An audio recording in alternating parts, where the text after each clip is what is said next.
तो आज हम दुनिया के कुछ बहुत ही अनोखे इलाकों की बात करने वाले हैं। ऐसी जगह जहां लोग, आप मानेंगे नहीं, 100 साल से भी ज्यादा जीते हैं, और वो भी सेहतमंद तरीके से। इन्हें कहते हैं ब्लू जोन। हाँ बिल्कुल। और ये सिर्फ सुनी सुनाई बातें नहीं है। डैन ब्यूटनर और उनकी टीम ने इन पर बहुत गहरा शोध किया है। आज हम उसी शोध से निकली बातों पर, मतलब उनकी जीवन शैली के जो खास पहलू हैं, उन पर जरा विस्तार से बात करेंगे। हाँ, ये समझना बड़ा दिलचस्प होगा कि आखिर क्या राज है इनकी लंबी उम्र का। तो सबसे पहले, ये ब्लू जोन हैं क्या आखिर?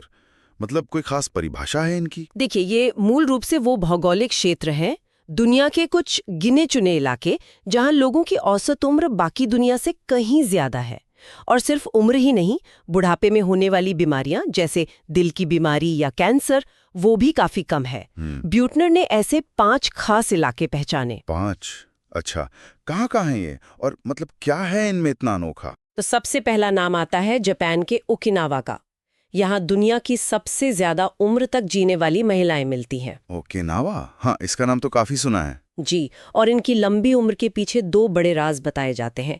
एक है इकिगाई, मतलब जीने का एक मकसद होना, सुबह उठने की कोई वजह। इकिगाई यानी पर्पस। हाँ, पर्पस। और दूसरा है मोआई। ये इनके बहुत मजबूत सामाजिक समूह होते हैं, बचपन के दोस्त जो जिंदगी भर साथ निभाते हैं। वाह, जीने का मकसद और पक्के दोस्तों का साथ, ये तो सुनने में ही अच्छा लग रहा है। और बाकी कौन से इलाके हैं? फिर हम चलते हैं इटली। वहाँ सार्डिनिया द्वीप का पहाड़ी इलाका है। यहाँ खास तौर पर पुरुषों की उम्र बहुत लंबी होती है। अच्छा, सार्डिनिया में पुरुष, ये अलग बात है। हाँ, और यहाँ परिवार को बहुत ज्यादा अहमियत दी जाती है। और उनकी जो पारंपरिक चरवाहों वाली जीवन शैली है, उसमें अपने आप ही काफी शारीरिक मेहनत, मतलब चलना फिरना शामिल है। यानी रोजमर्रा की जिंदगी में ही कसरत। बिल्कुल। और खाने में वो लोग साबुत अनाज, सब्जियां और खास तौर पर बकरी का दूध काफी इस्तेमाल करते हैं। तो ओकिनावा में सामाजिक समूह, सार्डिनिया में परिवार और मेहनत, ये जो प्राकृतिक मूवमेंट वाली बात है, ये क्या और जगह भी दिखती है? हाँ, ये एक कॉमन चीज है। जैसे कोस्टारिका का निकोया प्रायद्वीप है, वहां भी लोग काफी सक्रिय रहते हैं, बीमारियां कम हैं, और वो लोग एक प्लान द वीदा के साथ जीते हैं, मतलब एक जीवन योजना। प्लान दे विदा? जी ये एक ही गाय जैसे ही हुआ है। हाँ, काफी मिलता जुलता कॉन्सेप्ट है, जीने की दिशा।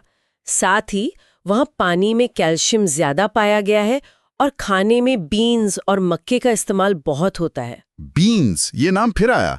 लगता है ये काफी महत्वपूर्ण है। बहुत ज्यादा। हम इस पर आगे बात करेंगे।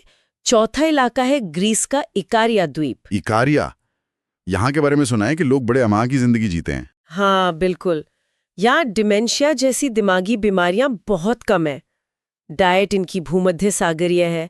खूब सारा जैतून का तेल, हरी सब्जियां, फलियां, और हाँ, दोपहर में एक छोटी नींद लेना, मतलब झपकी, और तनाव मुक्त जीवन शैली, ये वहाँ की पहचान है।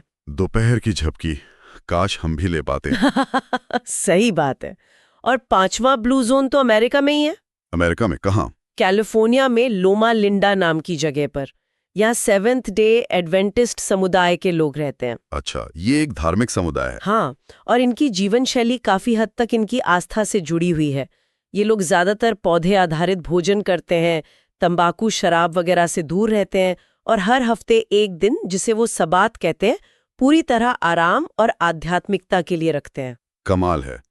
5 बिल्कुल अलग अलग संस्कृतियां, अलग खान पान, लेकिन कुछ ना कुछ तो इसमें समान होगा जरूर। हाँ, यही सबसे दिलचस्प बात है।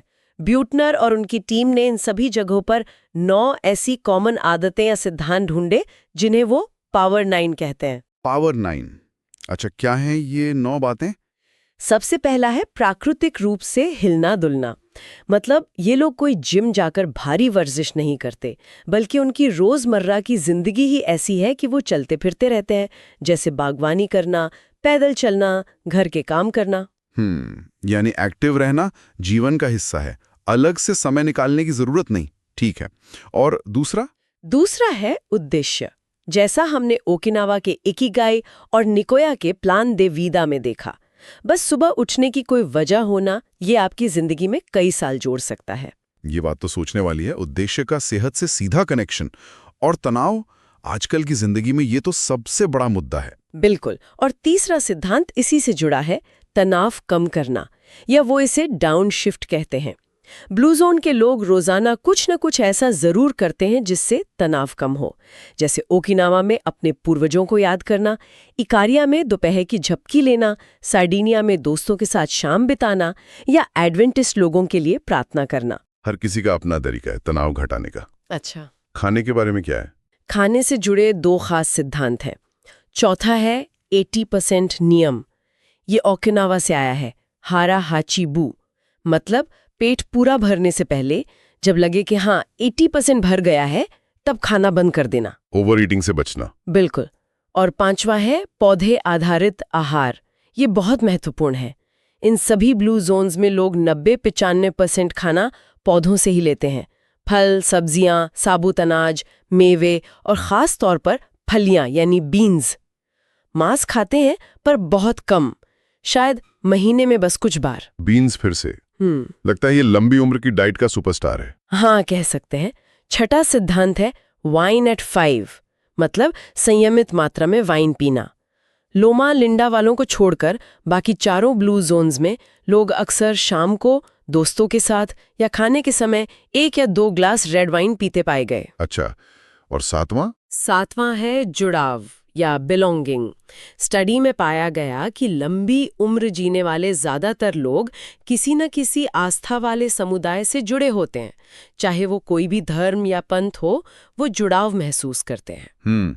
समुदाय का महत्व बार बार आ रहा है। परिवार, दोस्त, अब ये आस्था वाला समूह। हाँ, और 8वां सिद्धांत इसी से जुड़ा है, प्रियजनों को प्राथमिकता देना।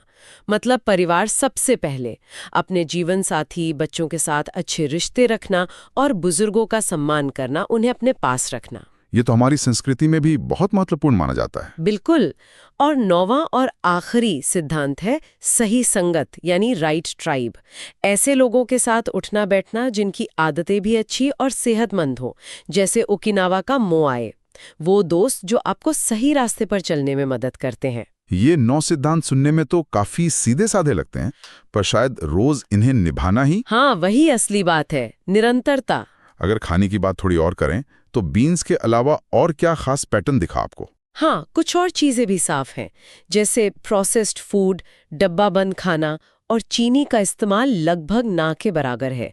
डेयरी प्रोडक्ट्स भी कम है, और अगर हैं भी तो ज्यादातर बकरी या भेड़ के दूध से बने। गाय के दूध से ज्यादा बकरी या भेड़ का? हाँ, ऐसा पाया गया। भोजन ज्यादातर स्थानीय होता है, ताज़ा और संपूर्ण, मतलब होल फूड्स। और एक और बहुत ज़रूरी बात, ये लोग अक्सर अकेले नहीं बल्कि परिवार या दोस्तों के साथ मिलकर खाते हैं, आराम से बातचीत करते हुए, खुशी से। खाना सिर्फ पेट भरना नहीं, एक सामाजिक अनुभव भी है। ये बहुत आम बात है।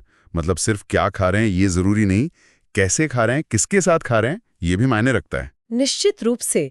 वो जो भावनात्मक पहलू है, कृतज्ञता महसूस करना, आस्था रखना, लोगों से जुड़ाव महसूस करना, रोजमर्रा की छोटी छोटी खुशियां, हंसी मजाक, ये सब मानसिक सेहत के लिए बहुत जरूरी हैं। और शायद ये लंबी और स्वस्थ उम्र के लिए उतने ही महत्वपूर्ण है जितना अच्छा खाना। जैसी जिंदगी जीने के लिए हमें अपना घर छोड़कर कहीं जाने की जरूरत नहीं है, हम अपनी रोज की जिंदगी में ही छोटे छोटे बदलाव ला सकते हैं। हाँ, बिल्कुल, ये संभव है। थोड़ा ज्यादा पैदल चलें, लिफ्ट की जगह सीढ़ियां लें, अपने खाने में फल सब्जियां बढ़ाएं, और हाँ, बीन्स को जरूर शामिल करें।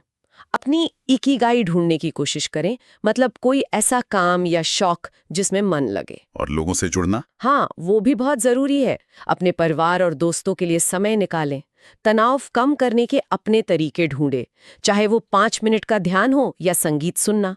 और ऐसे लोगों के साथ रहें जो सकारात्मक हों। छोटे छोटे कदम मिलकर बड़ा फर्क ला सकते हैं। ये सारी जानकारी वाकई सोचने पर मजबूर करती है, खासकर ये जो समुदाय और उद्देश्य वाली बात है।